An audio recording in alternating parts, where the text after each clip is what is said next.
Hey everyone, this is Mr. Everything, and in this video, I wanted to give you 5 reasons why T-Mobile home internet is problematic. It's kind of like, I guess, maybe a bit of a clickbait, but I wanted this to be like one of the go-to videos. Seems like most products, people try and find the negative, and there is some positive. I've just done a 6-month review. I actually did it earlier today, and there is good. I said there was pros and cons. It's a very long video. I'm going to try and make this one a little more streamlined, and you can check the playlist I have on this service if you want more details. Uh, I guess some people would say 5 reasons why T-Mobile internet sucks. Like it's just like the worst thing ever. But I'm not sure how exactly word it, but it's 5 major issues that really hold this service back. Most of them I don't know if they can be corrected, but certainly they can at least try and improve in a few areas. The main reason and the first reason is deprioritization. To explain that quickly, it's this is like non-throttled data, so you can use 2 terabytes, 10 terabytes. They'll never limit what you can use or slow you down on based on what you use. It's when you use it. So my tower, evidently, the best I could get when I first got this service 6 months ago was about 130 megabits download, maybe 25, 6 upload. About 18 milliseconds ping was the best I could ever get. Now I'd never get numbers like that. In the review I just made earlier today, I got around high 60s megabits download, around 30 some milliseconds ping, so it's worse than it was, but that's an acceptable speed for $50. Right now, I believe it's just 11 o'clock, 11 p.m., so my tower's still congested. Usually at night between 7 and 11, this happens. A lot of people in the videos I've done, I did a video just directly about me complaining about the deprioritization issue. I'll link that if you want to further in depth on that. That one, a lot of people had the exact same problem. When you look at the data, I did a video on how to install or set up T-Mobile home internet, closing in on 100,000 views. So a lot of people are getting it, but I only have about 3,000 to 4,000 views on the deprioritization, like the issue with the speed. So the good news is I don't think this affects too many people, and I've received comments where people get 2, 3, 400 megabit downloads. They're getting a nice 5G speed, but for me that just never happens. Even when it's working more optimally, it's just not that fast. So let's see what it works like right now. This is like ping or jitter here. You can see that's how long it's taking to load this page. It's not fully loaded. This is just really annoying. What I will do, now it's loaded, I will switch to either hotspot, or if I'm on my iPhone, I'll just disable Wi-Fi. I use Mint Mobile, which is an MVNO of T-Mobile, so it's using a T-Mobile tower, probably the same one that my gateway is connected to, and it'll always work better. So the fact that their home internet users are deprioritized first party more than an MVNO, that's just problematic to me personally. And my gateway is receiving 4 out of 5 bars. It's not where I have it located. It's not on my end. It's on the tower end. So let's try fast.com.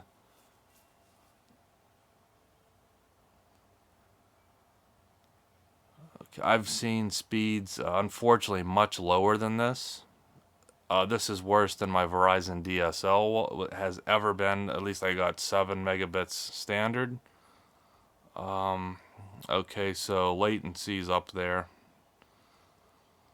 Upload's usually respectable. Usually it's about half of what it could be right now, but it's higher probably just because it's not being stressed as much as the download. And it's just, like I said, I think there's a lot of little issues that I notice. Again, with whether it's jitter or packet loss, where something will just spin and spin and spin, it'll never load. Then you refresh it and it'll load a little bit quicker. As you can see, I'm getting a little bit better results on speed test, the app. Fast seems to be a little more hit or miss. It's usually a little more extreme either way. But that's still not a very good speed. And when you look at that jitter, 148, let's see if I can get this a little more in focus. that's just really bad. And that really relates to just a lot of the frustrations and issues I have with things just acting weird. I think it comes down to that. So that's the main issue. I spent a lot of time on it, but I just want to stress that. The next issue is no bridge mode.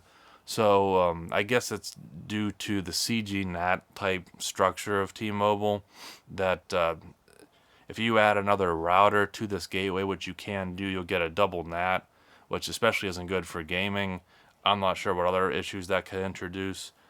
But the fact that just there's no native bridge mode, and I guess it's with that NAT type, it's really not something that can happen. You still could add a router. You could do a VPN and then get a static IP. But I wonder by the time you add a different router, add a VPN and go through all that and configure all that, are you really gaining anything, or is there added latency by going through multiple hoops to get to that point? I don't know.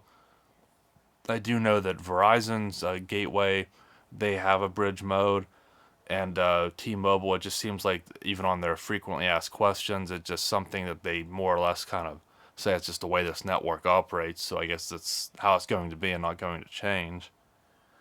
That kind of plays into the third reason, which is it's not that good for gaming.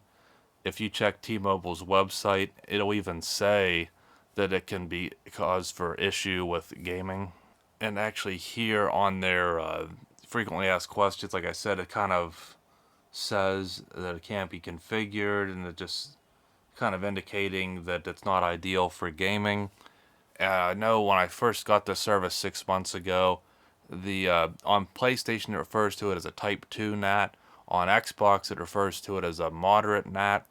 In recent months it's changed to strict type NAT, which I know is even worse. I don't know all the ins and outs of that, but I know it's now strict and it doesn't work as well. So I don't know how that changes, what the criteria is for what exactly defines a NAT type, but nonetheless, it's not good for gaming. I don't know if that's something that could ever be improved due to the nature of how their network works.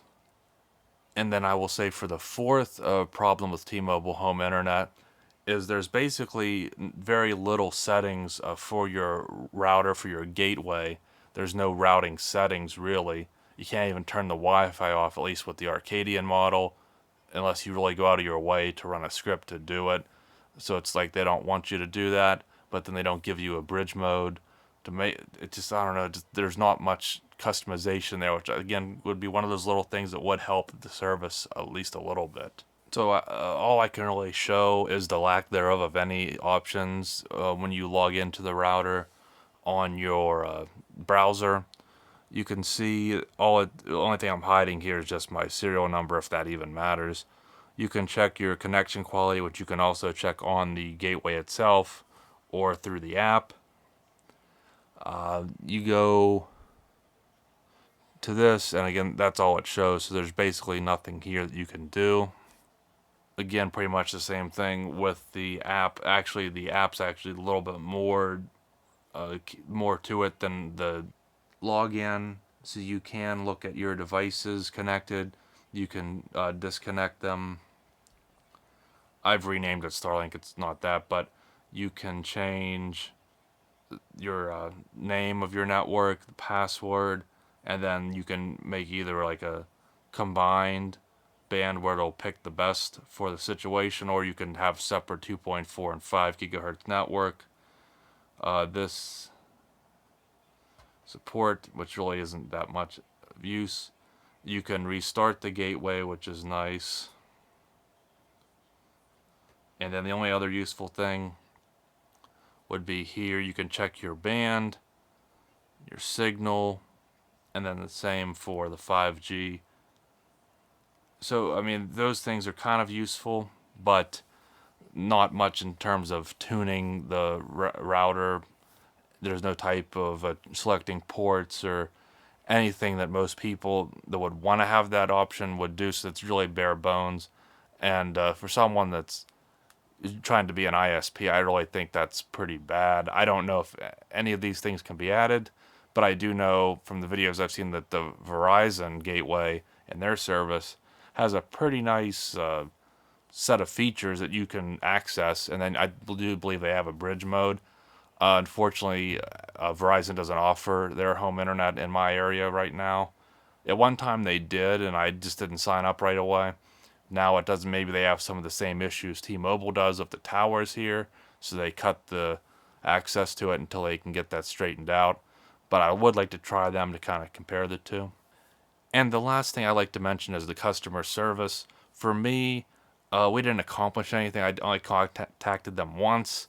I had to wait on hold for about, or they called me back in 40 minutes, so I didn't have to sit on the phone. They did call me back when they said they would. And it was someone from the United States that was polite, but it was just stupid stuff about like resetting my gateway, which I knew wasn't the issue. The issue was with the tower. And I had said that my service has gotten worse. Is there any improvements or is there anything wrong with the tower? And then I was told there would be a tower upgrade. And I mentioned that in my video, and a lot of people told me when they contact T-Mobile that they tell them that they're going to upgrade the tower, so don't worry. But that was 4 months ago, and I've never received a tower upgrade. Whether one happens way down the road, well, that doesn't mean much in the meantime. I feel like that's kind of just a loophole, an excuse. And if they're knowingly lying to people, I think, quite frankly, that could be maybe a serious problem in terms of litigation. But I'm sure there's always ways out of that. It's just something I wonder. I wish someone could kind of investigate that as to why they tell everyone that there's a tower upgrade, and is there actually one coming, or is it just something if in years they do get around to upgrading, we'll say, well, we told you the truth. It just took us years to get to it. That would be kind of underhanded. And I'm not sure if that's the case, but I just know that other people have mentioned that they were also told if they had bad service, tower upgrades coming, but I don't know if one ever has. I've never no one that's been told that told me that they received an upgrade. And I know for other people, the customer service is outsourced. Again, I only contacted them the one time, and I had a decent experience, even though nothing got improved or fixed. But a lot of people say they don't like that. But I think that's kind of par for the course. I think a lot of people, when you call customer service, it doesn't go as well as you would like. But that's kind of an issue too. So don't expect to be able to troubleshoot things. And a lot of times I know people get sent a new gateway. Mine's held up. I'm still using the original one, but that's kind of their other thing they'll do. If you're having issues, they basically just send you another gateway. That's basically, you either get a new gateway or they tell you you're getting an upgraded tower. So that's kind of a little lackluster. Like they really don't troubleshoot or try and get things fixed, at least from what I can tell. So I think that's 5 of the main issues that I have with T-Mobile Home Internet. For $50 a month, that's definitely a fair price. And I do get, especially during non-deprioritized time, it's good for downloading. It's great for uploading. It's much better than Verizon DSL was, and it's less than half the price, which is why I'm still sticking with it, why I canceled my Verizon DSL. But it's just someone that would need to have a good home internet. I don't think this is the way to go, at least if you have a situation comparable to mine. So I think it's something you have to try out.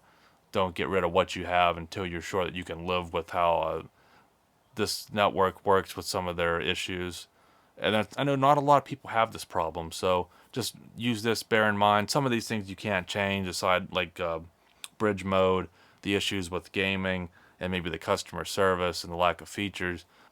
I do know some people have very capable towers where things seem to have better backhaul, better able to handle the amount of users on the network. But for me, those are the main issues I had, are the problems that kind of keep me from wanting to really say I'm really going to stick with this provider. So hopefully it was helpful to you, and I have a playlist of all more in-depth on speed tests or gaming tests or my experience with the service. So thanks for watching, and you'll see me in the next one. Have a good one.